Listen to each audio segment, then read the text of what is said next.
ഏറ്റവും പ്രധാനപ്പെട്ട കാര്യം. ഒരുപക്ഷേ സേതുവേട്ടാ അത് തന്നെയാണ് സംഘം എവിടെ എത്തി നിൽക്കുന്നു എന്നതിൻ്റെ ഏറ്റവും പ്രധാനപ്പെട്ട കാര്യം. ഒരു കാര്യം കൂടി, ഈ ഒരു തിണ്ണ ഞാൻ ഇടവേളയ്ക്ക് പോകുന്നതിന് മുമ്പേ ചോദിക്കുന്നതായിരുന്നു. കാരണം വിജയേട്ടനെ പോലെ ഒരുപാട് സീനിയേഴ്സ്, പരമേശ്വർജി, ഹരിയേട്ടൻ, അനന്തേട്ടൻ, മുകുന്ദേട്ടൻ, എങ്ങനെ ഓർത്തെടുക്കുന്നു സേതുവേട്ടാ? അല്ല, സ്വാഭാവികമായിട്ട് നമ്മുടെ അധികാരികളെല്ലാം ഇരുന്ന് നമ്മളിവിടെ ഇരിക്കുമ്പോൾ അനൗപചാരികമായിട്ടുള്ള പല ചർച്ചകൾ നടക്കാറുണ്ട്. ഔദ്യോഗികമായിട്ടുള്ള ബൈഠക്കല്ല. ഒരു തരത്തിൽ ഔദ്യോഗികമായിട്ടുള്ള ബൈഠക്കുകളേക്കാൾ ഈ ഒരു അനൗപചാരികമായിട്ടുള്ള ചിറ്റാൻ, അതിലൂടെയാണ് സംഘം വളർന്നിട്ടുള്ളത്. അതുകൊണ്ട് മാന്യ ഭാസ്കറാവിൻ്റെ കൂടെയുള്ള അനൗപചാരികമായിട്ട് ഹരിയേട്ടൻ, മാധവ്ജി ധാരാളം ഇരുന്നിങ്ങനെ പറയുന്ന സമയത്ത് അദ്ദേഹത്തിൻ്റെ അനുഭവം മാത്രമല്ല, അനവധി തരത്തിലുള്ള തമാശകളൊക്കെ പറഞ്ഞുകൊണ്ട് ഈ ഒരു അന്തരീക്ഷത്തിൽ നമ്മുടെ സംഘത്തിൻ്റെ കാര്യകർത്താക്കന്മാർ ഒട്ടനവധി, ഇപ്പോൾ നമ്മുടെ ജെ നന്ദകുമാർ നമ്മളിപ്പോൾ ഇവിടെ താമസിച്ച് പഠിച്ചിട്ടുള്ള ആളാണ്. നമ്മുടെ അഖില ഭാരതീയ അടിസ്ഥാനത്തിൽ പ്രജ്ഞാപ്രവാഹത്തിൻ്റെ ഉത്തരവാദിത്വം നമ്മുടെ ജഡ്ജസ് ആയിട്ടുള്ള ആൾക്കാർ, അവർ വിദ്യാർത്ഥികളായ സമയത്ത് ഇവിടെ താമസിച്ചു. അതുകൊണ്ട് ഈ ഒരു സ്ഥലത്ത് നിന്ന് ഒട്ടനവധി കാര്യകർത്താക്കന്മാർ ഈ തരത്തിലുള്ള അനൗപചാരികവും സ്നേഹവുമായിട്ടുള്ള അന്തരീക്ഷത്തിൽ വളർന്ന ഒട്ടനവധി ആൾക്കാരുണ്ട്. അതെല്ലാം നോക്കുമ്പോൾ വലിയൊരു അഭിമാനമാണ് നമുക്ക്. എനിക്ക് ഓർമ്മയുണ്ട്, പണ്ട് സോപ്പ് മേടിക്കാൻ പോവാന്ന് പറഞ്ഞ ഇവിടെ ഒരു കഥയുണ്ട്. തൊട്ടടുത്തൊരു ദോശ വൈകുന്നേരത്തെ ഇവിടുത്തെ കഴിഞ്ഞാൽ പിന്നെ ഒരു സെറ്റ് ആൾക്കാർ ഇങ്ങനെ പോകുന്നുണ്ട്.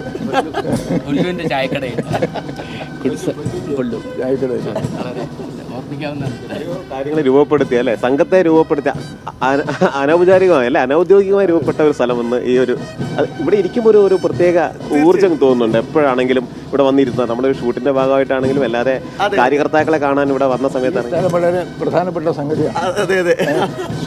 സ്വരപരച്ചിൽ എന്നാ പറഞ്ഞ മലബാർ ഭാഷയിലെ സ്വരപരച്ചിലിനെ പറ്റിയ സ്ഥലമാണ്.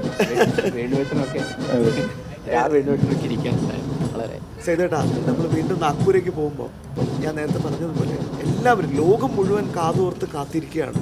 എന്താണ് RSSന്റെ സർസംഘചാലക് പറയാൻ പോകുന്നത്? ആ തരത്തിലേക്കൊരു സ്വീകാര്യതയിലേക്ക് ഇന്ന് സംഘം രാഷ്ട്രതലത്തിൽ മാത്രമല്ല അന്താരാഷ്ട്ര തലത്തിൽ എത്തിയിരിക്കുന്നു. ആ ഒരു സ്വീകാര്യത, അതെ, സ്വീകാര്യത എന്ന് പറയുന്നത് നമ്മുടെ സംഘത്തിൻ്റെ 4 ഘട്ടങ്ങളെക്കുറിച്ച് പറയാറുണ്ട്. ഒന്ന് അവഗണനയുടെയും പരിഹാസത്തിൻ്റെയും കാലഘട്ടമായിരുന്നു. പക്ഷേ സംഘത്തെ സംബന്ധിച്ചിടത്തോളം സംഘത്തിൻ്റെ സംഘടന, വ്യക്തി നിർമ്മാണം എന്നുള്ള കാര്യത്തിൽ ഊന്നി സർവോപരി എനിക്ക് എന്ത് കിട്ടും ചിന്തിക്കാതെ നാടിന് എന്ത് കൊടുക്കാൻ സാധിക്കും എന്നുള്ള ആ ഭാവത്തോടു കൂടി നിത്യേന സംസ്കാരം സ്വീകരിക്കേണ്ട സംഘശാഖ, അതിൽ മാത്രം കേന്ദ്രീകരിച്ചിട്ട് 1940 കാലഘട്ടം വരെയുള്ള സംഘം വേറെ ഒന്നും ചെയ്യില്ല. നമ്മൾ വ്യക്തിയെ നിർമ്മിക്കും. ദേശസ്നേഹമുള്ള, ആദർശവാദികളുള്ള, സ്വഭാവശുദ്ധിയുള്ള, പ്രതിബദ്ധതയുള്ള ആ ആൾക്കാരെ സംഘശാഖയിൽ വളർത്തിയെടുക്കുക. ഈ പ്രവർത്തനത്തിൽ മാത്രമായിരുന്നു. അതുകൊണ്ട് ആവർത്തിച്ച് നമ്മൾ അധ്യാപകരുടെ സംഘം വേറെ ഒന്നും ചെയ്യില്ല, വ്യക്തികളെ വളർത്തിയെടുക്കലാണ്. 1948 സംഘത്തെ നിരോധിച്ചു ഗാന്ധി എന്നൊരു പേര്. അതിനുശേഷം നമ്മുടെ സത്യാഗ്രഹത്തിൽ കൂടെ സംഘ നിരോധനം ചെയ്തു. അത് കഴിഞ്ഞുള്ളൊരു കാലഘട്ടം ഈ തരത്തിലുള്ള വ്യക്തികൾ സംഘമൊന്നും ചെയ്യില്ല, പക്ഷെ സ്വയംസേനെല്ലാം ചെയ്യും എന്നുള്ള നിലയ്ക്ക് സംഘത്തിൻ്റെ സ്വയംസേവകർ വിവിധ മേഖലകളിൽ സംഘടനകൾ ആരംഭിച്ചു.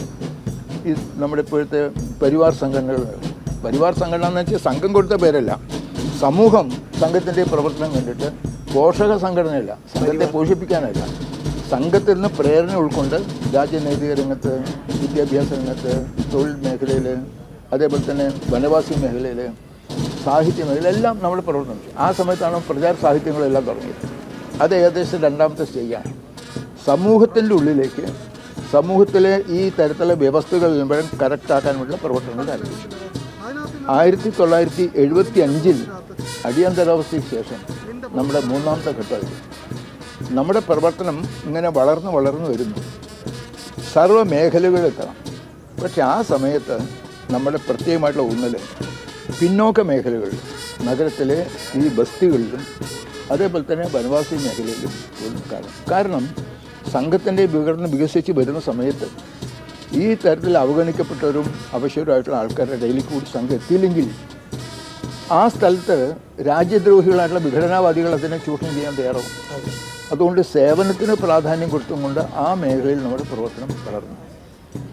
അതുകൊണ്ട് ഈ നമുക്കറിയാം സ്വയംസേന അങ്ങനെ ആ മേഖലകളിൽ മാത്രമല്ല, നാടിന് ഏത് പ്രതിസന്ധിയും വരുന്ന സമയത്ത് സ്വയം സേവകരൻ സ്വയം ചിന്തിക്കാതെ അവരടുത്ത് ചാടുന്നു.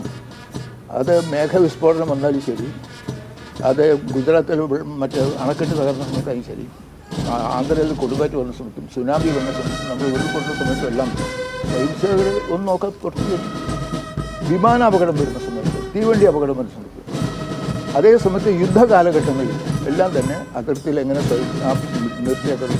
അപ്പോൾ സ്വാഭാവികമായും ഈ തരത്തിലുള്ള വ്യക്തികളെ നമുക്ക് വളർത്തിയെടുക്കാൻ സാധിക്കും. പ്രതിസന്ധി വരുന്ന സമയത്ത് അവരുടെ സ്വന്തം കാര്യം നോക്കാതെ നാടിനെ പ്രാധാന്യം കൊണ്ട് പ്രവർത്തിക്കുന്ന ആൾക്കാരുണ്ടെന്ന് ജനങ്ങൾക്ക് മനസ്സിലായി.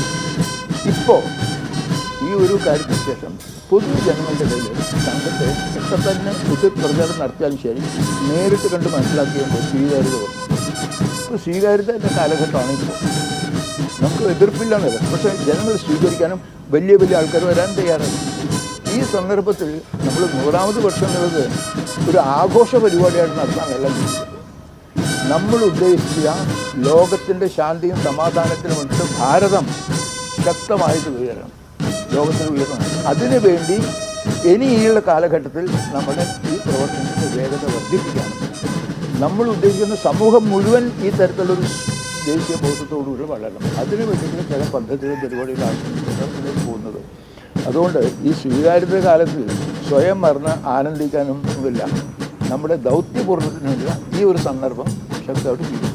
അത് നമ്മൾ ഈ ഒരു വർഷം മുഴുവൻ ഈ ഉദ്ദേശത്തോടുകൂടി സമാജത്തെ മുഴുവൻ ഒരുമിച്ച് കൊണ്ടുവരാനുള്ള പദ്ധതികൾ ആസൂത്രണം ചെയ്യാൻ പോകുന്നവരിടയ്ക്ക് മടങ്ങി അതൊക്കെ ഉണ്ടാകും.